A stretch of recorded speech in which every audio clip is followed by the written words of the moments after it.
El Orfanato està causant furor i això que encara no s'ha estrenat. La pel·lícula, dirigida per Juan Antonio Bayona, ha inaugurat la 40a edició del Festival Internacional de Cinema de Catalunya Sitges 2007. El director, acompanyat dels actors principals i del seu guionista Sergio Sánchez, segueix el seu exitós periple per allà on passa. Bayona ha explicat que està il·lusionat de ser l'encarregat d'obrir el certamen i que l'Acadèmia hagi escollit un debutant com ell per representar el cinema espanyol als Òscar. És bastant espectacular, a més tenint en compte que és la nostra primera pel·lícula i no únicament la meva, sinó la major part de l'equip, dels caps d'equip. I ho estem visquent amb molta il·lusió i si el viatge acabés avui estaríem molt contents d'on hem arribat, o sigui que tot el que ha de venir, benvingut sigui. Es una casa preciosa.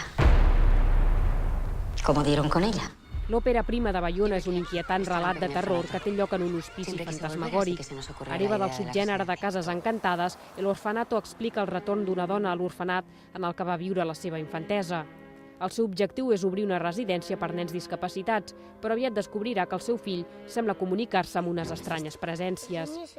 El director ha assegurat que L'Orfanato és més que una pel·lícula de terror, perquè va més enllà dels estàndards d'aquest tipus de gènere. És una pel·lícula de por que no té por de convertir-se en un altre gènere que no sigui el cinema de gènere pur i dur, i de fet la pel·lícula en un moment donat es converteix en un drama o inclús un melodrama.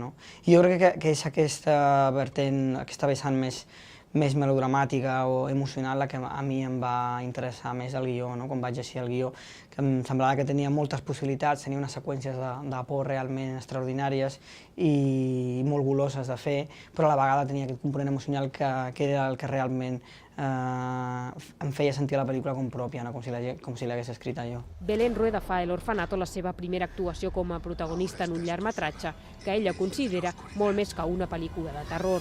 Yo creo que el terror tiene un significado muchísimo más amplio, porque puede ser un terror psicológico sin límites, que quizá es lo que podemos ver en El Orfanato, un terror de las emociones y de las esperanzas, de la desesperación, del dolor, del amor.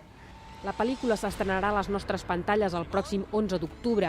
Als Estats Units ho farà el 28 de desembre, el mateix dia que l'any passat es va presentar El laberinto del fauno de Guillermo del Toro, padrí i coproductor de L'Orfanato, convertint-se en el títol en espanyol més taquiller en el mercat americà. Sembla que Bayona segueix el mateix camí.